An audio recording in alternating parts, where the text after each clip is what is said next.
Morning, Raj. Yes, sir.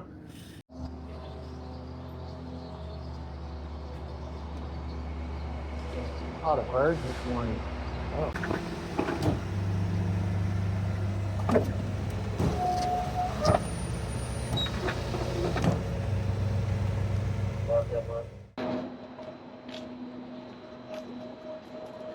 With my general manager here, Bert Bischoff. We're gonna do a tour of Sumas and talk a little bit about what we do here and what kind of components that we have to make custom soil mixes for the potted soil industry here in the Fraser Valley. Well, today what we're looking at in this particular bin is a product called Hydrafiber, a product that we add to our growing medias to increase the aeration porosity. Well, by aeration porosity is a fancy way of saying the air in the mix.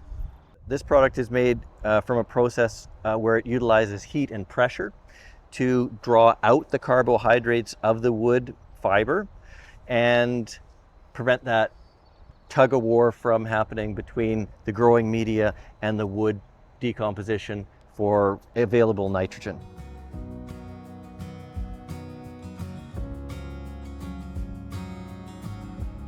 And today we're going to be talking a little bit about compost and how we make it and what's special about it. So this material that we're dealing with today looks relatively simple, but it's almost brown magic. It's made up of, in this particular case, organic oat hulls, pressed dairy solids, and chicken manure. So we work with local farmers in our community. In the Fraser Valley, we have too much manure for the amount of land that we have. So we have an excess of manure. So finding areas where we can utilize the material is very, very important. So we've worked with a couple of local farmers, a couple of chicken farmers, a couple of dairy farmers, and an organic bakery to make this product. So this product looks rather random, but it does have a recipe and we stick to that. And some of the important things about compost is you can improve any kind of soil with the addition of organic matter. So when we are producing potting medias for nurseries or bedding plants, we're using peat and perlite and relatively sterile growing medias, and it's very easy to produce biological deserts. So there's not a lot of bad bacteria or fungi in those mixes, but there's not a lot of good bacteria or fungi in those mixes either.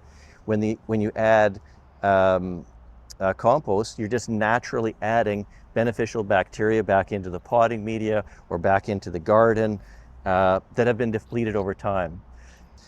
In this compost, there's naturally occurring bacteria like Bacillus subtilis, other bacteria, and when they digest the material and break it down, they produce a tremendous amount of heat. This pile, when turned regularly on a weekly basis, produced temperatures in excess of 50 to 60 degrees Celsius. And that makes a difference from the pile that you just have in your backyard, which doesn't generally get as hot, but will also produce compost. But the benefit of this material is it kills all the weed seeds and all the pathogens. This material is different than a lot of the other compost in the Fraser Valley. A lot of the other composts in the Fraser Valley are generated by people having random waste products that they bring to tipping sites where they pay money to get rid of branches, leaves, grass clippings, etc. And you can buy compost from these facilities, but you're going to get a bit of a mixed bag. In the spring, you're going to get compost with a lot of grass clippings. In the fall, you might have a lot of leaves in the product, etc. And those are all good, but the compost is not stable. The product that we have made here at Sumas, the Jumpstart product, is based on a recipe.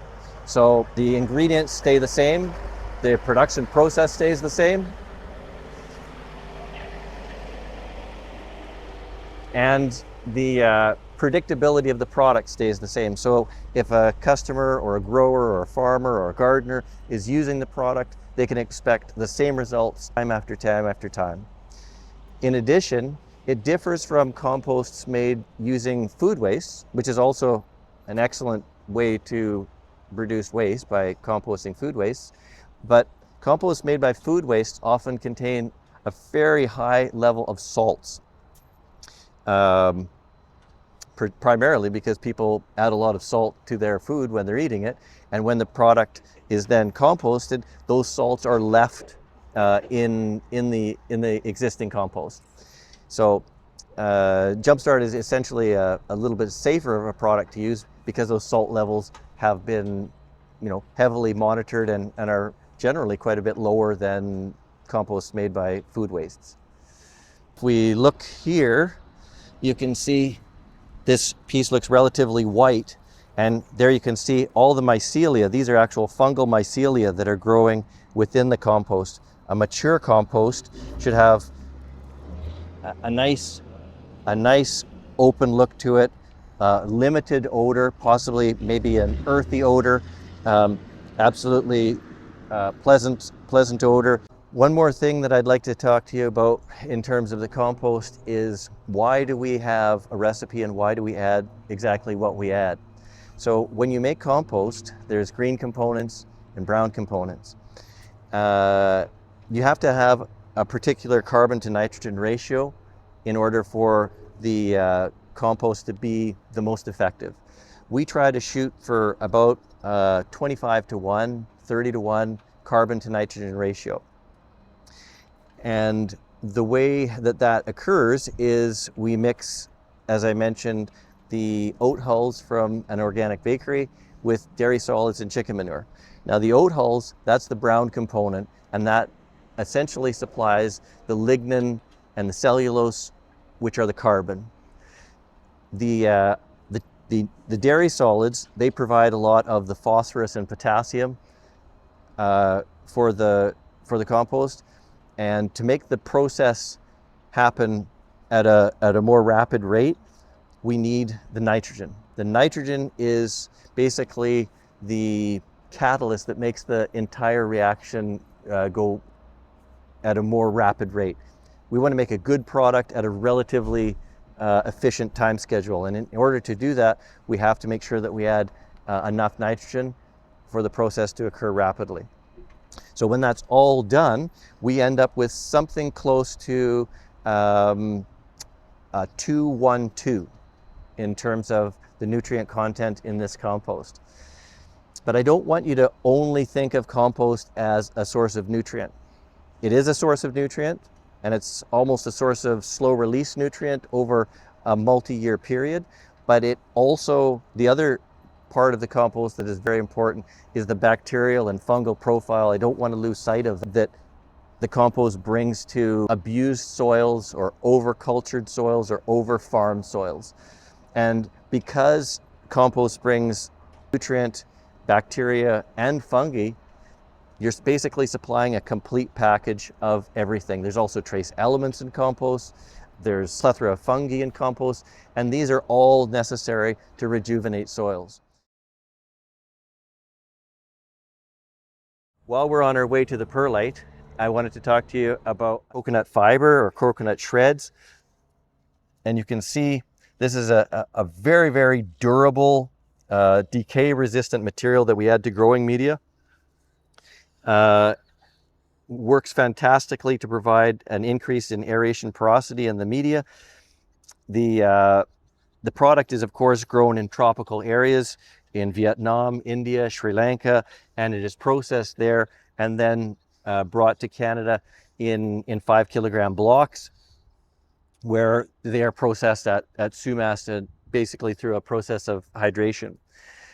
One thing interesting about the coconut, when it grows in its natural environment, it usually grows along ocean coastlines, seashores, etc., in tropical regions. And during that process, it sucks up a lot of available sodium chloride. So we at Sumas have to go through a process of removing that sodium in this material before it becomes acceptable to use as a growing media. Once that sodium is released from the grow media, it becomes a very, very durable grow media that is exceptional for addition to products like peat moss, for use in bedding plant crops, nursery crops, cannabis crops, etc., etc., etc. This is one of my personal favorites, especially if you don't have a very specialized potting machine for small cell trays or something like that. If you have a long-term crop, this lasts a very long time. It holds an air porosity for a very long time. It does. And growers seem to really love it. We're going to look at some finer materials. It comes exactly from the same coconut. It's just this material is finer ground. The material that we were looking at prior is obviously more chopped rather than ground, and you can see quite the difference. This material you could essentially use for seedling beds. You could use to add to gardens that were had a heavier soil. Many uses of this material. Again, it's relatively inert. It has a pH of about 6 to 6.5. Beautiful growing media, beautiful water holding capacity, and it is so durable. You can even grow a crop in it and then potentially reuse the material. In a case like that, if you were utilizing your core production for a second year, you might want to add some beneficial bacteria like Bacillus subtilis or some trichoderma that would help combat any possible fungal or infections in the soil. And myself and Bert have been kind of big advocates for adding biological inoculants to soil mixes for customers here at Sumas, because a lot of the components we use are biological deserts, and they don't contain any beneficial bacteria or fungi or any pathogenic bacteria or fungi. So if you do an inoculation, you can kind of prevent pathogens from taking over, and you can help with stress resistance in a lot of crops. So the coconut fiber, this is the coconut in the form of core, the finer material, not the husk. It comes in these 5 kilogram blocks and is shipped in containers. This particular product came to us from Kalahari Connections. And as you can see, obviously we can't grow in this quite yet, but at Sumas it goes through a buffering and a hydration process. After the product undergoes the hydration and buffering process, it is then tested at our in-house lab, and it has to reach a threshold of 30 parts per million of sodium or less. And if it fails that test, then it goes back through the production process again, and until it does hit our threshold. And once it hits our threshold, the product is available for production.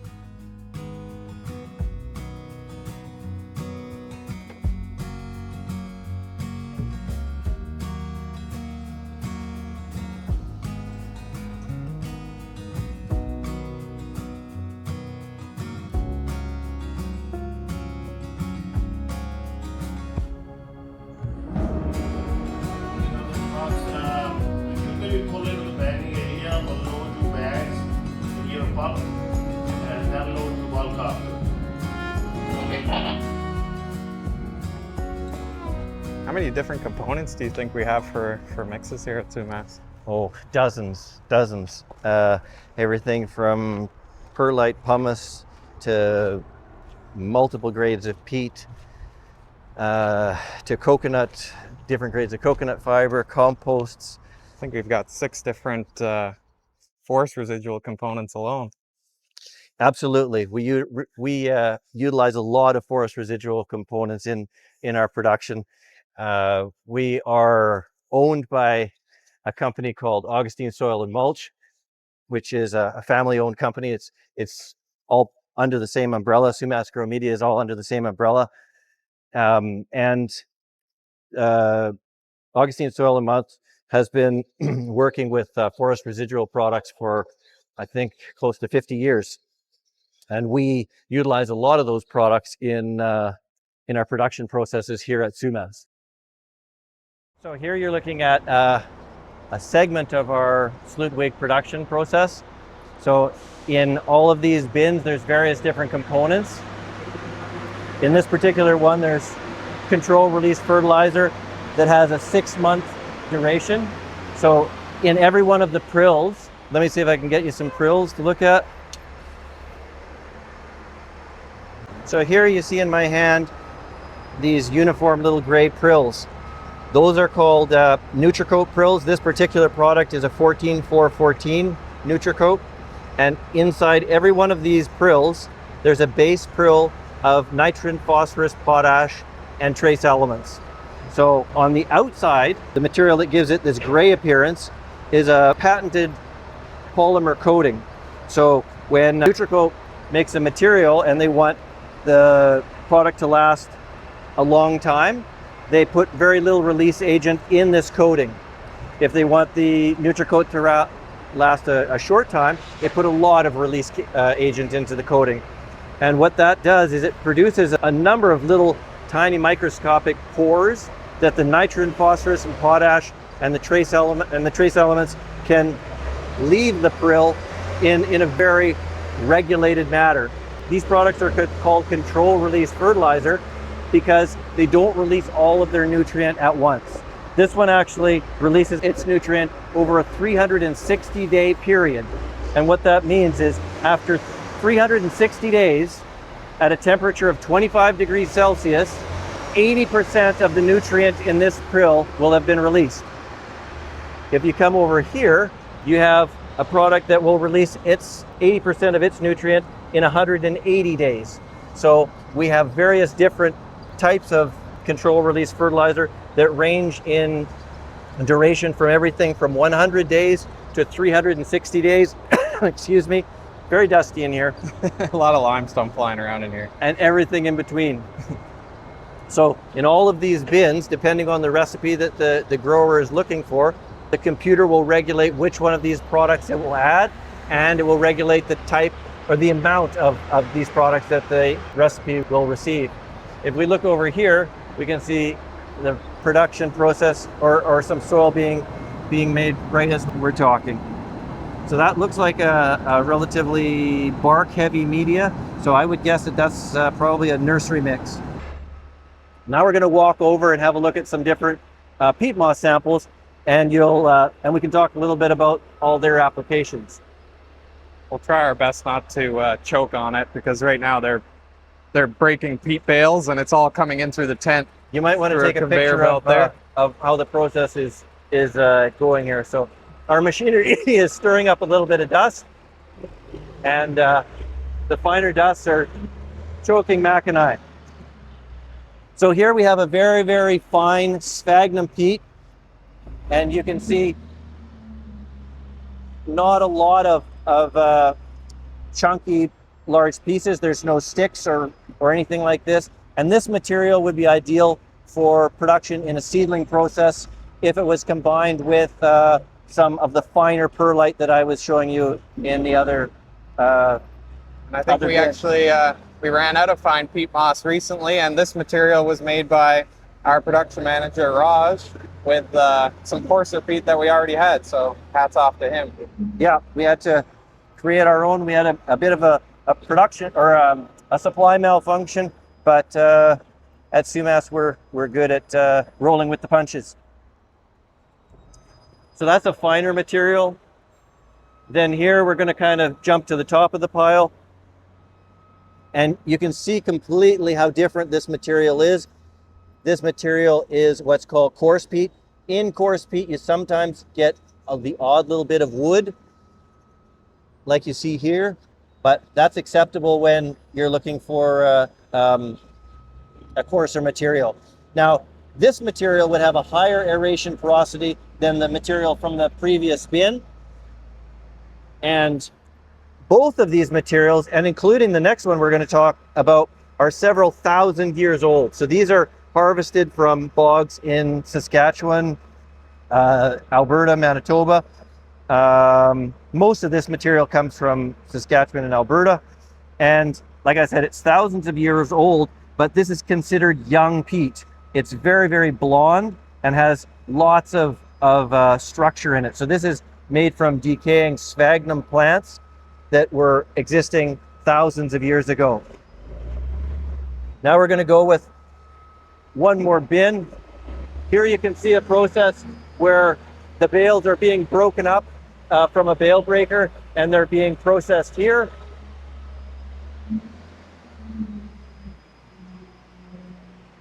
And now we're into our most common grade of peat moss, which we call grower grade.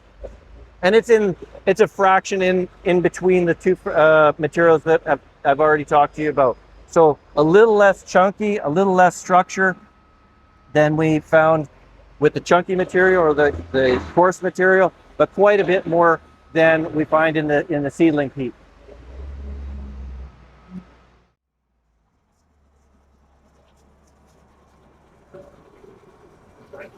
Hey, Ragbear. Hey, can we catch you dumping a load in there? We're just going to take a little video. Are you ready to add more? Yeah. Okay. I'm ready to set up a road. Okay. Yeah, I have 2-3 back and forth in there. Okay. So here we have our bale breaker, so to speak, or peat breaker. So the peat moss comes in large compressed black bales that I will have a chance to show you in a moment. Then once the material has been taken, unwrapped and taken out of its compressed form, we have an operator here applying it to the bale breaker, or the material that opens up or breaks up the chunks, so I say. And that's the material that we saw inside the tent. I believe this is regular peat moss, right? I believe that is regular. Ragbear is going to put in another load for us. There are teeth inside this bale breaking machine that disrupt the chunks from the compression process and make the peat fluffy and desirable for us to use in our production cycle. And how much do they compress the peat when they ship it from Saskatchewan? The peat moss comes in 135 cubic foot bales, and when you unwrap the peat and you run it through the bale breaker, 135 foot bale usually produces about 270 cubic feet of peat moss, or 10 yards. This is often the way bales of peat moss are shipped to us, in large compressed bales. This is one of the suppliers that supports us at Sumas. Then Sunterra is another supplier that supports us. And I wanted to talk to you a little bit about why we have them stacked up like this. These products all come to us on pallets, and on one pallet, if we stack them just normally, we can utilize 10 yards per square meter of yard space. If we stack it like this, you can utilize a tremendous more amount of material in any given area per square meter. And you can see Ragbear's done a beautiful job of stacking this. We have a specialized machine that grabs the bales and then gently puts it in place to make it look like a Lego set. Yeah, props to Ragbear, one of our operators, for figuring out how to stack it so high and so neatly. Saved us a lot of yard space. Yes, we would have difficulty having enough peat to carry us through one growing season had this process not actually been developed. Actually, the owner had quite a bit of involvement in the design of that as well. I have to give a shout out to Dennis. What do we got behind us right here? Oh, behind us we have a cedar product that we actually use, we develop into a physical weed barrier. Let's have a look if we can show you what that looks like. So when you're potting up nursery crops and you've got your material all potted up and you have it out in the field, a very expensive part of the growing process is to make sure that weeds don't get ahead of the crop, so to speak. Weeding is extremely expensive. It has to all be done by hand. And it not only robs the soils of nutrients, it blocks light from the crop, and as I said, is extremely expensive to remove. So what Sumas has developed here is a product where we screen the wood of Thuja plicata into these coarse chunks, and we apply, or we recommend that growers apply at least a couple of centimeters of this material on top of their pot. So another forest residual that we utilize at Sumas is the bark of Douglas fir. The bin I'm standing in front of right now is what we call our 3/8 or 9mm bark. So the important things about the difference between the bark that you see here at Sumas and the bark that you might find at a landscape company is this is what's called low salt index bark. So none of these logs will have been floated in the ocean.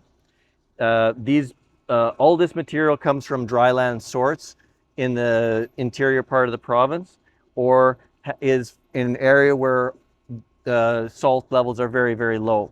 If you float logs in salt water, you can end up with salt contents in the area of about 700, 800 parts per million, which is disastrous for growing in. You can quite often apply it to the top of your garden beds around your various plants around your house and so forth. But to actually grow the plant in the material, we have to make sure that our salt levels are less than 40 parts per million. Another fraction of the material, same species of wood, is the larger fraction. So the fraction that I have in my hand would be utilized in smaller 4-liter pots, 6-liter pots, that sort of thing. This material, right away you can see there's quite a bit larger pieces in it. Those larger pieces increase the aeration porosity, improve the drainage of the mix, and are essential when we want to use larger pots like 20-liter, 40-liter, etc. If you put this material in such a large pot as a 40-liter pot, you would find it would hold very, very much too much water. This allows a lot more of the water to flow through. Usually, or quite often, growers will work with us to come up with a blend that utilizes a blend between the two. This brings a lot of aspects of water holding capacity. This brings a lot of aspects of drainage.